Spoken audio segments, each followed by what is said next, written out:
Bon, merci d'être venu. Et je vais vous lire un chapitre que j'ai déjà lu pour Jean-Paul, pour une vidéo qu'il fait de POL. Mais Jacinthe Hirsch et Jocelyne de Vercher, qui sont là, m'ont demandé quand même de le refaire. Donc, bon, je vais le lire en intégralité. Ça ne dure même pas 20 minutes, j'espère. Madame, votre mari ne fout rien chez vous. Super Brico est arrivé. Petits travaux de bricolage en tout genre. Appelé au. À mon arrivée à Paris, ne sachant rien faire ni de quoi vivre, j'avais placardé cette annonce avec mon numéro de téléphone dans tout le quartier de la Convention. Je l'avais agrafé sur les arbres, collé dans les boulangeries et les pharmacies, sur la grande ardoise du supermarché ED de la rue de Vaugirard. Suzanne, l'amie qui me logeait, m'avait dit que les Françaises n'apprécieraient pas mon sens de l'humour. Quelques jours après, je n'avais que d'étranges messages sur mon répondeur. « Allô, je cherche à réparer mon mari. » Ou « Monsieur Bricot, j'ai mis mon mari au lave-linge et il a rétréci. » Ou encore « Eh oui, monsieur, mon mari ne fout rien chez moi, car il est mort. » J'ai alors élaboré un deuxième cartel. « Madame, le printemps est arrivé et le nettoyage aussi. Super Bricot répare et nettoie, rien ne lui résiste. Téléphonez haut. » Le lendemain, j'ai reçu 3 appels, 3 vieilles dames du quartier. C'est comme ça que j'ai démarré ma carrière de réparateur pour vieilles dames, pour vieilles parisiennes, bien que je devrais dire réparateur de vieilles parisiennes. Je ne pouvais pas imaginer qu'à Paris, dans un quelconque arrondissement, en 1995, il y eut autant de vieilles femmes abandonnées à leur propre sort. À la moindre catastrophe naturelle, elles mouraient par centaines, par milliers. Sous la chaleur, le froid ou la pénurie, les petites vieilles parisiennes tomberaient comme des mouches, et c'est les mouches qui sonneraient l'alarme de leur mort. Comme des mouches, ces vieilles tournent en rond pendant presque 24 heures car elles sont insomniaques. Des vieilles aux mains tremblotantes et parcheminées. Des vieilles à chat, un chat castré, énorme et traître, un chat qui sort ses griffes et tape en rafale sur l'invité quand sa maîtresse tourne le dos pour après jouer l'innocent. Des vieilles à chien, un petit chien difforme, couvert de tumeurs, avec des plaques de calvitie et souvent un œil aveugle. Des chiens avec des longues griffes qui grincent sur les parquets et qui les font déraper à chaque courbe. Des chiens qui, la gueule au ciel, aboient pour un rien mais ne font peur à personne. Ce sont les chiens de Vienne, ces chiens d'une couleur indéfinissable, d'une race indéterminée, la race des chiens de vieilles dames parisiennes. Chiens sans âge ou de l'âge de leur maîtresse, l'âge où l'on n'espère plus rien. Alors, la vieille et son chien ou son chat attendent de coller l'un à l'autre le moment du dernier souffle. Comment pouvais-je deviner que cette petite annonce allait changer mon destin? Arriver à Paris sans argent, sans logement, sans métier, sans amis. Rédiger et placarder une annonce dans le 15e arrondissement où j'étais tombé par hasard. Répondre aux 3 appels dans mon répondeur. Faire la connaissance de 3 vieilles dames du quartier. J'ai très vite compris que ces femmes ne cherchaient ni un électricien ni un plombier. Encore moins un gigolo. Elles cherchaient une oreille. Elles avaient besoin de parler à quelqu'un. Plus de curés pour les écouter, plus de voisins. À Paris, les voisins s'ignorent surtout lorsqu'il s'agit d'une vieille dame. Plus de petits commerçants à perdre 5 minutes. Je suis né à Madrid, entouré de femmes de tous âges et toutes conditions. J'ai appris à les écouter sans m'étonner de rien, en simulant un intérêt profond. Je les prenais pour des sortes de radios branchées en continu, des radios qu'on laisse allumer dans un coin de la cuisine ou sur la table de nuit, et qu'on n'entend que par bribes. Vieille femme sonore au discours ininterrompu et intarissable, fontaine de mots et de modulations vocales allant de l'ultra aigu jusqu'aux tonalités les plus graves. Parfois, dans leur descente vers les graves, je craignais que le nez s'étouffe, et quand elles arpentaient leur crescendo vers les aigus, je voyais déjà voler en éclats les vitres de l'appartement. Vieilles femmes qui parlent même quand elles inspirent, la technique de l'accordéon, inspirer, expirer, inspirer, en modulant des sons, des paroles conjuguées à d'autres paroles pour former un seul flux qui ne s'arrête jamais. Et les oui prononcés en avalant l'air. Ah, les oui inversés des françaises. Je m'entraîne à les imiter sans y parvenir. Les vieilles françaises savent aussi utiliser le gaz de leur eau pour le transformer en paroles. Rien ne se perd, pas de silence, pas de pause. Elles parlent comme celui qui marche sans y penser. Un mot de l'impulsion suivant qui se pose et impulse le suivant qui impulse celui qui suit. Leurs cordes vocales sont connectées à leur cerveau, sans filtre, sans entrave. De temps en temps, comme un feu dans la cheminée qu'il faut secouer pour raviver ses flammes, je le relançais pour une courte injonction. Alors, pourtant, incroyable, les vieilles femmes perruches ne cherchent pas de réponse. Elles se posent des questions à voix haute. Elles ravagent les mêmes obsessions qu'elles ont répétées toute leur vie dans un pot-au-feu irrationnel où cuise autant une chaussette qu'un ventilateur, un faux bijou, une truelle, un amant, une ampoule à baïonnette. En somme, et même si je l'ignorais à l'époque, j'étais un maître en la matière, patient, bienveillant, conciliant. L'oreille parfaite, l'oreille muette, l'oreille discrète et compréhensive, une oreille qui ne portait aucun jugement et ne prenait que 8 francs de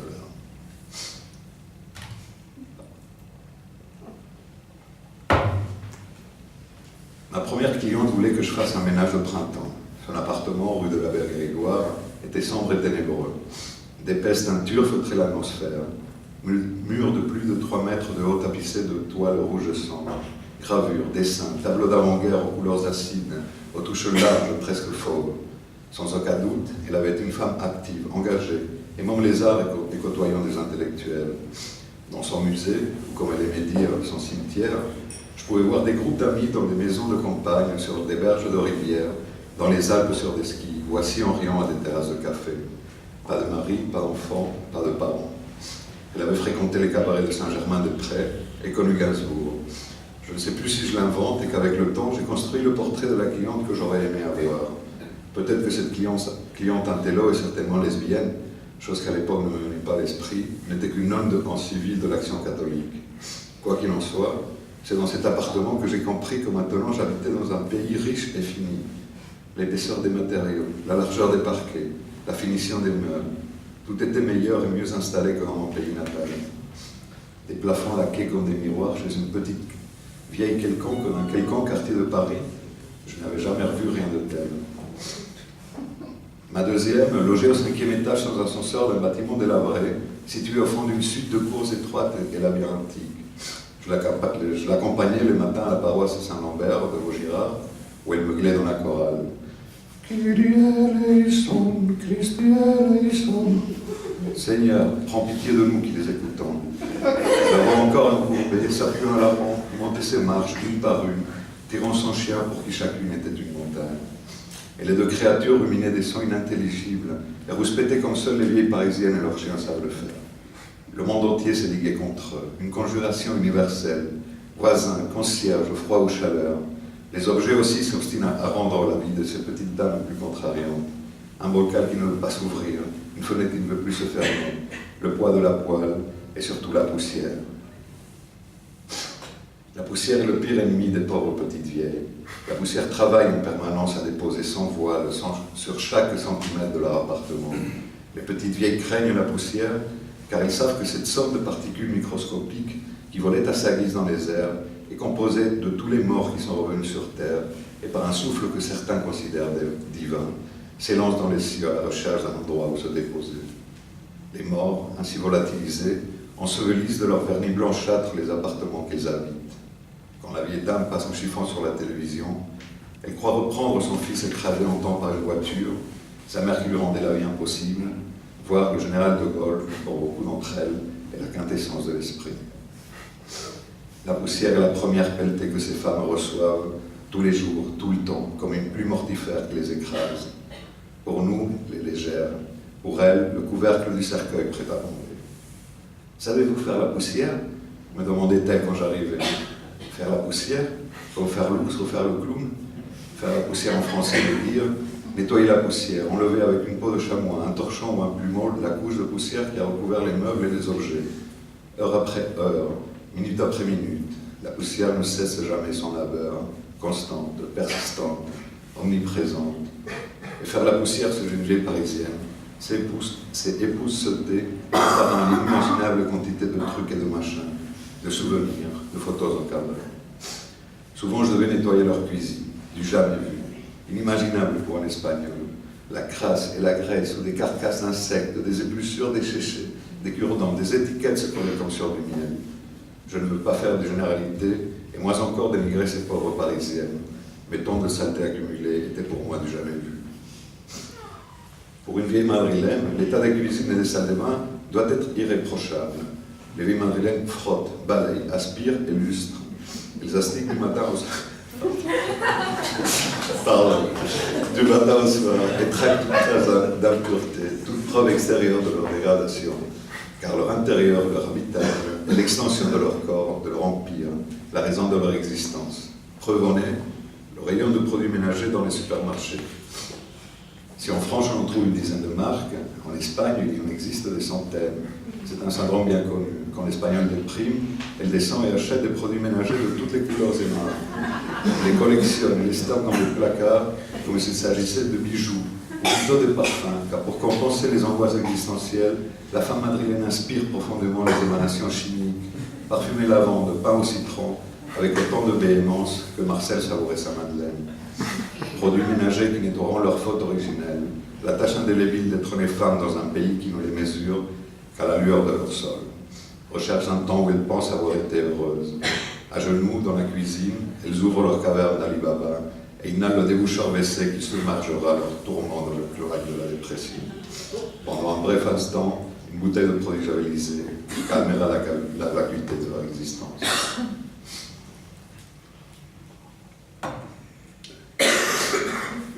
Je m'étais habitué à avoir une petite vieille derrière moi. Alors, madame, disais-je en arrivant, et la petite dame démarrait sa logorée jusqu'à mon départ. Des années plus tard, quand je suis devenu peintre en bâtiment, j'aimais travailler avec France Culture comme fond sonore. Durant ma carrière de réparateur pour vieilles, la réponse s'appelait Radio Nostalgie, mais les ondes provenaient directement de la bouche de chacune de mes clients. Progrès, désillusion, passion famille. Pour ce qui est de ma troisième, elle vivait rue de Boulier, dans un appartement ni grand ni petit, ni propre ni sale, d'une banalité écrasante. C'était la vieille moyenne, ni pauvre ni riche, ni maigre ni éléphantesque. Sa cruauté inconsciente me sidérait. Je me racontais les années d'occupation, comme sa période de plus grand bonheur. Les coiffures des femmes, les chaussures à plateforme, les larges cols et la courtoisie des soldats allemands. Ah, les dimanches de fête à la guinguette tournoyant dans les bras d'un soldat allemand. Qu'ils étaient beaux leurs uniformes. Pauvre cruche, tu as de la chance que je ne m'appelle pas Raskolnikov. Je devais te planter un marteau sur la tête. Ah, si je pouvais me passer de ta misérable pitance. La vieille n'avait été ni laide ni belle, mais je le constatais dans une série de photos. Elle avait un certain chien. Une vraie parisienne, un peu gazée, devenue une montant. Enfant, pour un sou, je montrais les culottes au canaille du quartier. Et elle riait comme une chèvre en marchant à reculons. Elle aimait s'aventurer sous les remparts qui à l'époque encerclaient Paris. Bien plus tard, ils cédèrent la place aux maréchaux, première frontière avant le périphérique. Pour les immigrés, les pauvres, les monstres, ces deux nouvelles lignes de démarcation sont bien plus difficiles à franchir que les murailles en pierre d'antan. La vieille utilisait un français parsemé de mots et de tournures d'un argot désuet que je peinais à comprendre. Son accent à l'Arletty me la rendait malgré moi attachante. En pleine guerre, elle s'était mariée à un Titi Parigo, un petit chef de bande du quartier de Verville, manipulateur, quelque peu escroc et antisémite par opportunisme. Son seul idéal était de passer ses soirées au bar, jouer aux cartes et draguer les pauvres filles démunies par les aléas de l'occupation. Il avait profité d'une sombre affaire pour s'approprier d'un magasin, rue Bergère, près des grands boulevards. Il avait le sens des affaires, des idées par minute, et qui rapportait haut. Quand elle prononçait le haut, la vieille levait son index et se paralysait un instant. Sa note de fin était si aiguë que je croyais qu'on sonnait à la porte. Elle reprenait sa tirade et allant chercher le plus garde de sa gamme, dans une suite de mots serrés qui rebondissaient, se déversaient en cascade, descendant encore plus bas pour finir par expulser l'air dans un son étouffé. Je croyais qu'elle allait se dégonfler. Louer des postes de radio foutu toute une trouvaille. Les familles se cotisaient et se réunissaient pour écouter les infos et danser sur du chant traîné. Alors elle chantait Ménil Montant, Douce France et d'autres chansons que je ne connaissais pas à l'époque. Pendant ce temps-là, je changeais des ampoules, nettoyais le four, lustrais les 3 misérables pièces d'argenterie ou les 2 faux vases chinois qui me chuchotaient « Tu l'as, tu l'as !» La vieille s'accrochait à ma chemise et reprenait « Et le marché noir, mon mari était un maître. Il faut dire qu'on vivait bien à l'époque, nous ne manquions de rien. » Et elle tirait un trait dans l'air. « On avait du tabac, du beurre, du saucisson, des pommes de terre, des bois de salut. » disait-elle, les yeux fixés sur l'infini, en levant progressivement ses bras, à gauche, à droite et encore à gauche, de plus en plus haut, comme s'il escaladait une tresse imaginaire de saucisse. Tout à coup, elle s'affaissait, la tête ballant dans le vide. Ça y est, je me disais, plus de batterie. m'épuisant dans une force souterraine qui paraissait venir d'un temps très lointain. Elle glissait vers moi en expulsant des sifflements incompréhensibles, comme un serpent qui essaie d'hypnotiser sa proie. Puis elle s'arrêtait net, et roulant les airs, elle vomissait. « Brigand, malandrin, coucherie, attends que je t'attrape, maudit bâtard, ordure, vaurien, tu vas me les payer !» Je sursautais car je croyais qu'elle s'adressait à moi. Ensuite, elle faisait des tours sur elle-même comme un savant qui cherche une idée. Alors elle s'éloignait et revenait en zigzagant. Elle joignait ses deux mains, et recto tono, et initiait une psalmodie sur une seule note en intercalant quelques rebonds qui cassaient la cadence. « Ma toute petite maman, tu m'avais bien prévenu, tu m'avais bien prévenu. » Ces paroles se perdaient dans l'appartement. Cette vie est une symphonie de Beethoven, un ballet de Tchaïkovski. Quand elle commençait sa tirade sur Darty, je décrochais. C'était son plus grand regret. La guerre était finie et avec l'apparition de la télévision, les affaires de la boutique de l'électroménager marchaient à merveille. Le jour où ils allaient s'associer à Darty, une petite société à l'époque, son mari était au bar et Bourret rata le rendez-vous. Qu'il la frappât, il pouvait le supporter. Qu'il fit choir l'affaire du siècle et bien qu'il eût du mal à digérer cet épisode, elle pouvait le pardonner.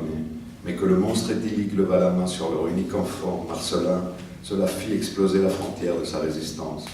Dans son délire verbal, la petite dame avoua qu'avec la complicité de son fils adolescent, elle avait prémédité d'assassiner son mari en le poussant dans les escaliers un soir où il rentrerait libre. Mère et fils, face à face, dînaient en silence. Le carillon de l'horloge sonnait comme le glas. 10 heures, 11 heures, minuit, rien.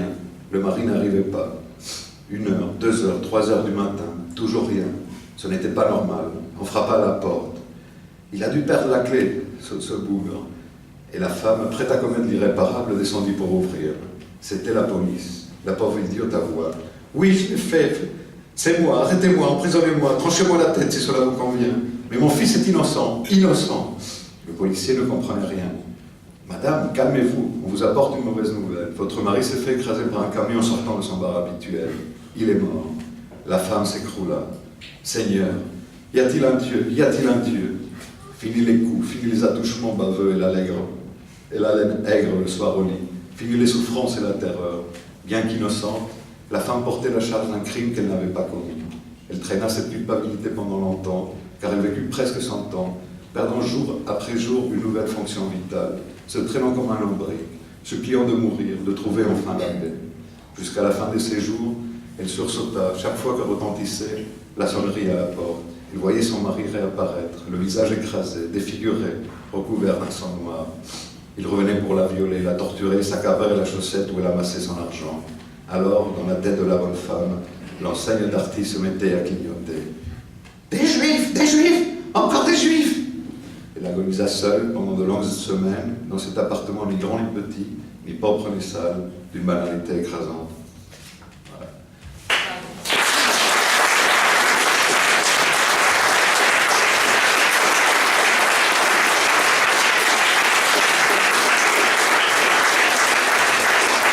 Merci beaucoup.